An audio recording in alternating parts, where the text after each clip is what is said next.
Hello students, welcome to you all in the first chapter of history, medieval India tracing changes through 1000 years. इस chapter में हम भारत में India में 1000 years के duration में medieval time period में क्या क्या चेंजमेंट हुए उनके बारे में पढ़ेंगे. तो आपका टाइम पीरियड है ये 8th to 18th सेंचुरी तक का, 700 to 1750 CE common era. Now as you all know that we have divided history in three parts: ancient history, medieval history and modern history. तो इस सेशन में इसमें आप medieval history के बारे में पढ़ेंगे, जैसा कि आपने प्रीवियस क्लास में क्लास 6 में एंशियंट हिस्ट्री के बारे में पढ़ा होगा. As we divided these era on the basis of political, social and economic terms. Now in this session and in this period medieval we have divided it into two parts. The first one is early medieval period, 8th to 13th century, 700 CE to 1200 CE. इस time पे भारत में पालास, राष्ट्रकूट्स, Cholas and राजपूत्स इन राजाओं का शासन था. And in the late medieval era 13th to 18th century, Turks, Afghans and Mughals इन राजाओं का यहाँ पे शासन था. Now the next term in this chapter is cartography.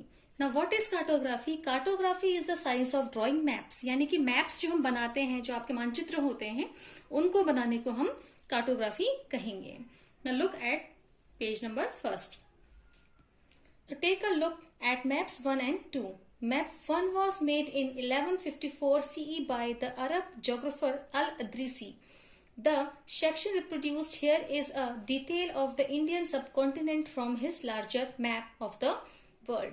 Figure 1 जो आपका है मैप इंडिया सबकॉन्टिनेंट को शो किया गया है, और ये जो आपका मैप है 1154 में अल इदरीसी के द्वारा बनाया गया था, जो एक अरब ज्योग्राफर थे. इन map 2 was made in the 1720s by a French cartographer. और उसके बाद 1154 के बाद 1720s में इंडिया सबकॉन्टिनेंट का मैप दोबारा बनाया गया एक फ्रेंच कार्टोग्राफर के द्वारा. अभी मैंने आपको बताया था cartography means the science of drawing maps. So cartographer means who make maps, जो मैप बनाता है. The two maps are quite different even though they are of the same area. लेकिन इन दोनों मैप्स में, maps 1 and maps 2, one that was made by who Al-Idrisi and the second one by French cartographer. इन दोनों में same area को show किया गया है, लेकिन दोनों में काफी डिफरेंसेस हैं. In Al-Idrisi map, South India is where we would expect to find North India and Sri Lanka is the island at the top. इन दोनों मैप्स में डिफरेंस है कि 1154 में अल इदरीसी के द्वारा जो मैप बनाया गया है वो ठीक प्रेजेंट टाइम में जो हम मैप्स बनाते हैं उसका ऑपोजिट है. इट मींस डायरेक्शंस जो उसमें है, इसमें आप देखेंगे कि श्रीलंका का जो पोर्शन जो हम इस समय प्रेजेंट टाइम में फैमिलियर जो आप जिस टर्म से हैं वो साउथ में है, लेकिन 1154 के मैप में इसे नॉर्थ में दिखाया गया है, और जो नॉर्थ का पोर्शन है उसे साउथ में दिखाया गया है. तो ये इसमें बेसिक डिफरेंस है. Now our next topic is new and old terminologies. इसमें हम ये देखेंगे कि टाइम के साथ साथ वर्ड्स और लैंग्वेज में बाद में काफी सारे चेंजमेंट हुए. जैसे कि if the context in which information is produced changes with time, what about languages and meanings? Historical records exist in a variety of languages which have changed considerably over the years. जो हमारे historical records थे वो अलग अलग languages में लिखे जाते थे, तो जिसकी वजह से उनके मीनिंग्स को निकालने में कई बार वेरिएशन आ जाते थे, यानी मीनिंग्स में थोड़ी बहुत चेंजमेंट आ जाया करती थी. मेडिवल पर्सियन फॉर एग्जांपल, जो मेडिवल पीरियड में जो पर्सियन लैंग्वेज है और जो हमारा मॉडर्न पर्सियन लैंग्वेज है उसमें काफी डिफरेंसेस हैं. जैसे कि is different from modern Persian. The difference is not just with regard to grammar and vocabulary, the meaning of words also change over time. सिर्फ वर्ड्स को लेके ही डिफरेंशिएट नहीं था, बाकी उसकी मीनिंग्स और ग्रामेटिक जो उसके एरर्स जो है जो उसके थे उसको लेके भी काफी डिफरेंस देखने को मिला. Take the term for example Hindustan. For example today we understand it as India. Hindustan का जो वर्ड जो मेडिवल पर्सियन टाइम में जो यूज किया जाता था, हिंदुस्तान पर्टिकुलरली पूरे इंडिया के लिए नहीं लिया जाता था. उसके लिए the modern nation state when the term was used in the 13th century, Hindustan शब्द का यूज जब 13th century में बाय मिन्हाजे सिराज के द्वारा किया गया था, chronicler who wrote in Persian. जो कि कौन थे, एक पर्सियन क्रोनिकलर थे। क्रोनिकलर कौन होते हैं, जो आपके हिस्टोरिकल इवेंट्स होते हैं, जो डेट्स होते हैं, उन्हें प्रॉपर एक सीक्वेंस में लिखने का काम करते हैं, कि एक रिकॉर्ड मेंटेन करने का काम करते हैं। He mean the areas of Punjab, Haryana and the land of between the Ganga and Yamuna। तो पंजाब, हरियाणा और गंगा यमुना के आसपास के बीच का जो एरिया था, इस एरिया के लिए उन्होंने मिन्हाज सिराज ने 13th सेंचुरी में हिंदुस्तान शब्द का यूज किया गया था। लेकिन अभी प्रेजेंट टाइम में हम हिंदुस्तान शब्द का प्रयोग पूरे भारत के लिए करते हैं। He used the term in a political sense for lands that were a part of the dominion of the Delhi Sultan।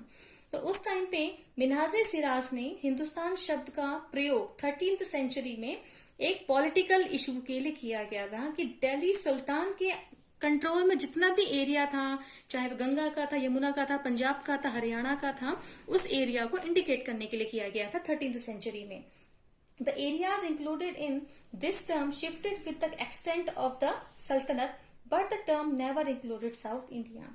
और टाइम के साथ साथ ये चीजें बढ़ती चली गई, लेकिन साउथ इंडिया कभी भी आपके इनमें इंक्लूड नहीं हुआ। बाय कॉन्ट्रास्ट, ठीक इसके opposite, in the early 16th century Babur used Hindustan to describe the geography, the fauna and the culture of the inhabitants of the सब continent.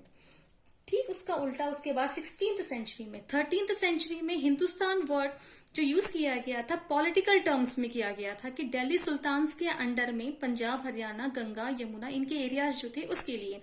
But in contrast 16th century Babur use the same word Hindustan for the geographical terms.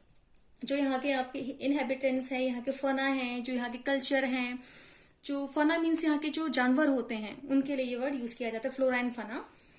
As we will see later in the chapter, this was somewhat similar to the way the 14th century poet Amir Khusro used the word Hind. While the idea of a geographical and cultural entity like India did exist, the term Hindustan did not carry the political and national meaning which we associate with it today. Historians today have to be careful about the terms they use because they mean different things in the past। तो जो हमारे historians हैं, जब आपके history का सर्वे करते हैं, जब किसी चीज का इन्वेस्टिगेशन करते हैं, तो उन्हें इन सब चीजों का ध्यान देना पड़ता है। क्योंकि अभी आपने इस एग्जांपल में देखा किस तरीके से 13th सेंचुरी में हिंदुस्तान वर्ड का मीनिंग क्या था एंड 16th सेंचुरी में उसे किस तरीके से यूज किया गया। Take for example a simple term like foreigner. It is use today to mean someone who is not an Indian. अब फॉरेनर वर्ड जो है, जो आपके मेडिवल टाइम में जो वर्ड यूज किया जाता था, फॉरेनर मीन्स आप जो स्ट्रेंजर होते हैं, जो मतलब बाहर अदर कंट्रीज में रहते हैं, प्रेजेंट टाइम में हम जो अदर कंट्रीज के लोग हैं उन्हें हम फॉरेनर कहते हैं। बट इसमें इसका meaning, in the medieval period a foreigner was any stranger who appeared say in a given village, someone who was not a part of that society और culture. In Hindi the term pardesi might be used to describe such a person, and in Persian अजनबी। Persian language में अजनबी और Hindi language में foreigner को परदेसी कहा जाता है। तो उस टाइम पे, मेडिवल टाइम पे, जो फॉरेनर वर्ड का यूज किया जाता था किसी अदर कंट्रीज के पीपल के लिए नहीं किया जाता था, बल्कि अगर कोई व्यक्ति आपके गांव के बाहर का भी है तो उसको भी फॉरेनर कहा जाता था। A city dweller therefore might have regarded a forest dweller as a foreigner. तो गांव का रहने वाला इंसान, शहर में रहने वाले इंसान या जंगलों में रहने वाले इंसानों के लिए वो फॉरेनर कहलाता था।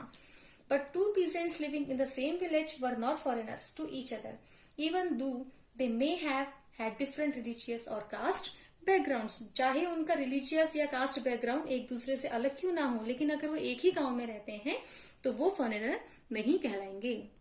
सो now the students, on the basis of the video, you have to answer some easy questions in your rough notebook. The first question is, who is a cartographer? The second is, history has been divided into how many parts? Third, on the basis of what Minhaj Siraz used the term Hindustan? Number 4, in how many parts we divided medieval history? And the last one is, who is a chronicler? So I hope you will all do the homework in a good handwriting. So thank you.